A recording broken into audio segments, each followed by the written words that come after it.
আচ্ছা সমস্যা নেই, চলো। কি করতেছো? ফেলে দাও, ওটা নোংরা হয়ে গেছে তো।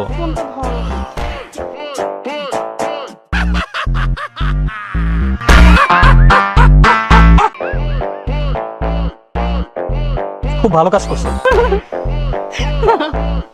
কি ব্যাপার, আপনি হাসতেছেন কেন?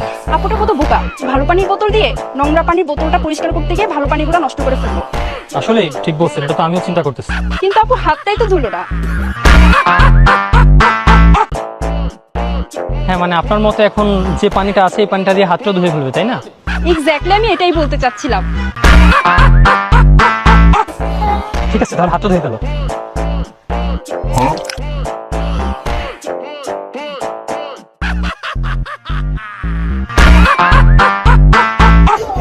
ঠিক আছে, এবার যদি পানি পিপাসা লাগে, গলা শুকিয়ে যায়, আমরা এখান থেকে এসে বোতলে করে পানি ভরে খেয়ে নিব।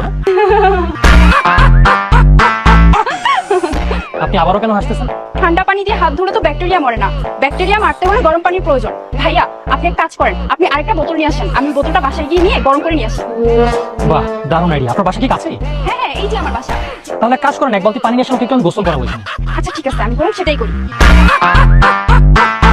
ভাই আপনার কি ওয়াইফ এটা? হ্যাঁ ভাই, আমারই বয়স। আপনি জিতছেন ভাই।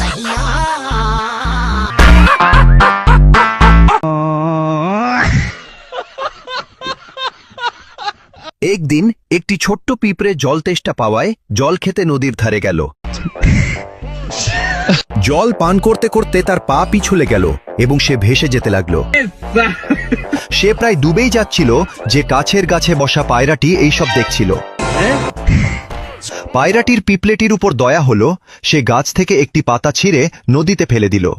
পিঁপড়েটি সেই পাতার উপর চড়ে বসল এবং নিরাপদে তীরে পৌঁছে গেল।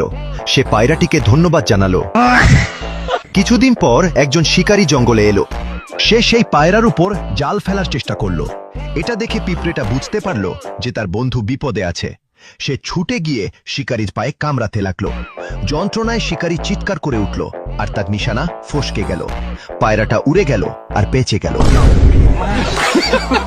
নীতি শিক্ষা: ভালো কাজ কখনো বৃথা যায় না, একটি ভালো কাজ সব সময় ফিরে আসে।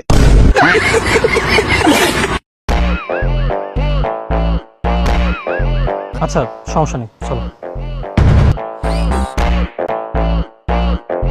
কি করতেছো?